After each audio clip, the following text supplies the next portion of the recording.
Ready start. भारतीय चिंतन में सत्य के प्रति प्रगाढ़ आस्था है विराम। सत्य मिला तो आस्था हुई विराम। आस्था हुई तो सत्य की उपलब्धि हुई विराम। प्रधानमंत्री नरेंद्र मोदी ने सोमनाथ को लेकर यथार्थ ही कहा कि सत्य को असत्य से नहीं हराया जा सकता विराम। आस्था को आतंक से नहीं कुचला जा सकता विराम। सोमनाथ मंदिर को कितनी ही बार तोड़ा गया विराम। उसका अस्तित्व मिटाने की तमाम कोशिशें हुई, लेकिन उसे जितनी बार गिराया गया वह उतनी ही बार उठ खड़ा हुआ विराम। इसलिए सोमनाथ मंदिर भारत ही नहीं पूरे विश्व के लिए एक विश्वास है और एक आश्वासन भी विराम। प्रधानमंत्री ने यह भी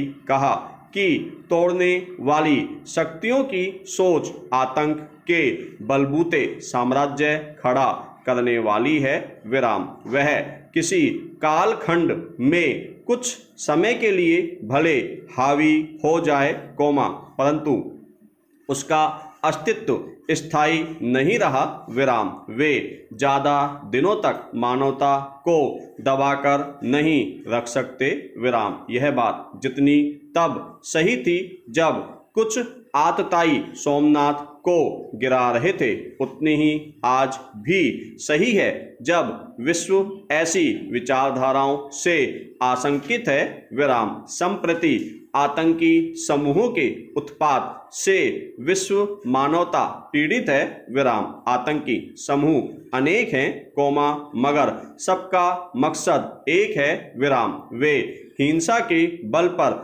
अंधविश्वासी राज्य की स्थापना चाहते हैं विराम। अंतर्राष्ट्रीय संस्थाएं भी उनके ठेंगे पर है विराम पैरा। वहीं भारत की आस्था विश्व मानवता का लोक मंगल है विराम। अलगाववादी आतंकी शक्तियां भारत में भी सक्रिय रही हैं लेकिन भारत के लोगों ने अपनी संस्कृति पौरुष व पराक्रम से उनका लगातार सामना किया है विराम। चीनी यात्री हेंगसांग 7वीं शताब्दी में भारत आए विराम।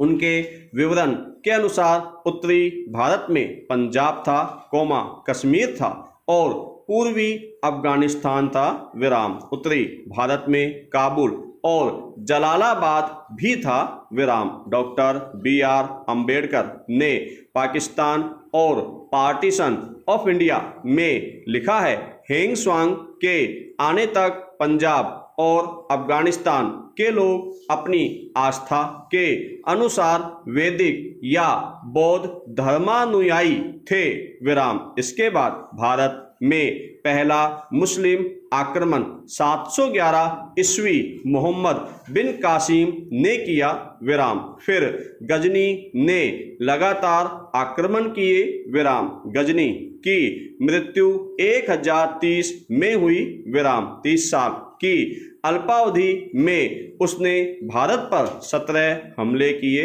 विराम। सोमनाथ विध्वंस और लूटपाट का पाप गजनी ने ही किया था विराम। इसके बाद मोहम्मद गोरी का आक्रमण हुआ विराम। फिर चंगेज खां ने हमला किया विराम। वर्ष 1526 में बाबर ने भारत पर धावा बोला विराम।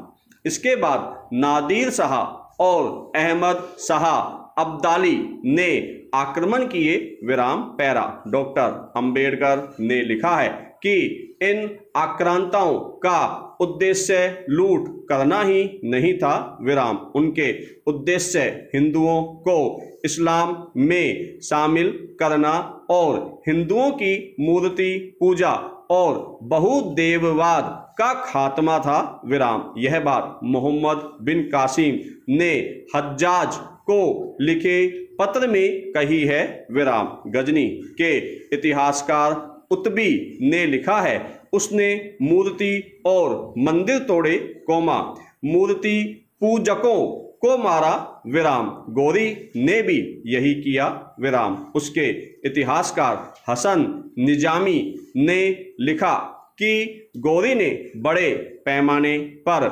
मूर्ति पूजकों की हत्या की विराम। तैमूर के हमलों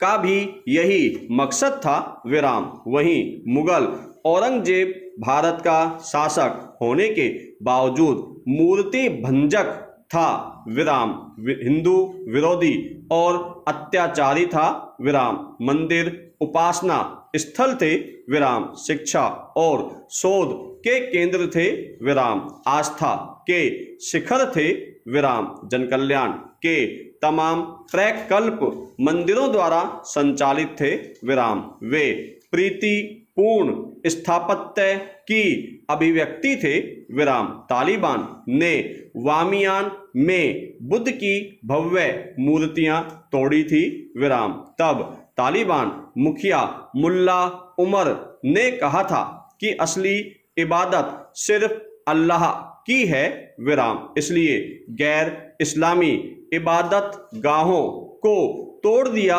जाना चाहिए विराम। पैरा आतंक की सभी घटनाओं का एक केंद्रीय विचार है विराम। यह विचार सारी दुनिया को अपने विश्वास की छतरी के नीचे लाने के लिए आतंक के मार्ग से जुड़ा है विराम। आक्रांता आतंकी मंदिर ध्वंस के माध्यम से भारतीय धर्म परंपरा को खत्म करना चाहते थे विराम। सोमनाथ कोमा अयोध्या कोमा मथुरा और काशी के मंदिरों के ध्वंस प्रत्यक्ष हैं विराम। ऐसी आक्रामकता से भारत के लोग लड़ते रहे विराम। परिणाम स्वरूप सोमनाथ और अन्य मंदिरों की भव्यता दूनी चौगुनी बढ़ती रही विराम। बेशक आक्रांताओं को कुछ सफलता मिलती रही कोमा, लेकिन करीब 300 वर्षों तक संघर्ष के बावजूद भारत पर पूर्ण कब्जा नहीं कर पाए विराम। भारतवासियों की अजेयता का मूल कारण सत्यनिष्ठा और सत्य के प्रति आस्था है विराम। पैरा भारत लंबे समय तक आतंकवाद और अलगाववाद का भुक्तभोगी रहा विराम। आईबी के पूर्व अधिकारी मलय कृष्ण धर ने लिखा था कि भारत अंतर्राष्ट्रीय जिहाद के निशाने पर है विराम। समझ लेना चाहिए कि यह जहीरुद्दीन मोहम्मद बाबर जैसे धर्म युद्ध की घोषणा है विराम। याद कीजिए, जब बाबर राणा सांगा की सेनाओं से घिर गया था तब उसने सेना के नौजवानों से कहा कि शराब छोड़ो और सांगा से जिहाद लड़ो विराम। बाबर और वलीउल्लाह की वह कड़ी इन जिहादियों में बनी हुई है विराम। देश को इससे निपटने के लिए तैयार रहना चाहिए विराम। प्रधानमंत्री नरेंद्र मोदी की सरकार ने आतंकियों और अलगाववादियों के खिलाफ सख्त कदम उठाए हैं विराम। उनका विश्वास है कि असत्य सत्य को नहीं हरा सकता विराम। उनके नेतृत्व में माओवादी हिंसा के विरुद्ध भी कठोर कार्रवाई जारी है विराम। आंतरिक सुरक्षा के संकट से निपटने के लिए तन्मयता से प्रयास जारी है विराम। कश्मीर घाटी में पाकिस्तान प्रायोजित आतंक की सुरक्षा बलों ने कमर तोड़ दी है विराम। पैरा सत्य और संस्कृति के प्रति आस्था से भारत की अंतर्राष्ट्रीय प्रतिष्ठा है विराम। आज श्री कृष्ण जन्माष्टमी है विराम। श्री कृष्ण भारत के मन का अखंड विश्वास है विराम। लोक आस्था है विराम। कथित प्रगतिशील वामपंथी विद्वान उन्हें कवि की कल्पना बताते हैं विराम। श्री कृष्ण सामान्य सांसारिक व्यक्ति की भांति कर्म विश्वासी थे विराम। उनका जन्म हुआ विराम। उन्होंने मानवीय चेतना की चरम ऊंचाई प्राप्त की विराम। शिशु की तरह उनका खेलना भी आस्था का विषय बना विराम। तरुण हुए तो उनका नृत्य महारास कहलाया विराम। प्रौढ़ हुए तब गीता दर्शन का ज्ञान प्रकट हुआ विराम। महाभारत युद्ध हुआ विराम। उन्होंने मित्र अर्जुन का साथ निभाया विराम। उसके सारथी बने विराम। अर्जुन को विषाद हुआ तो उन्होंने अर्जुन के मन का विषाद दूर किया विराम। युद्ध के लिए प्रेरित किया विराम। संसार में अपने होने का कारण भी बताया कि श्रेष्ठ जनों की रक्षा के लिए ही हम सब इस संसार में हैं विराम। मानवता विरोधी लोगों को दंडित करने के लिए हमारा यहाँ आवागमन है विराम। गीता के एक श्लोक में राष्ट्र जीवन के उद्देश्य का निर्देश है।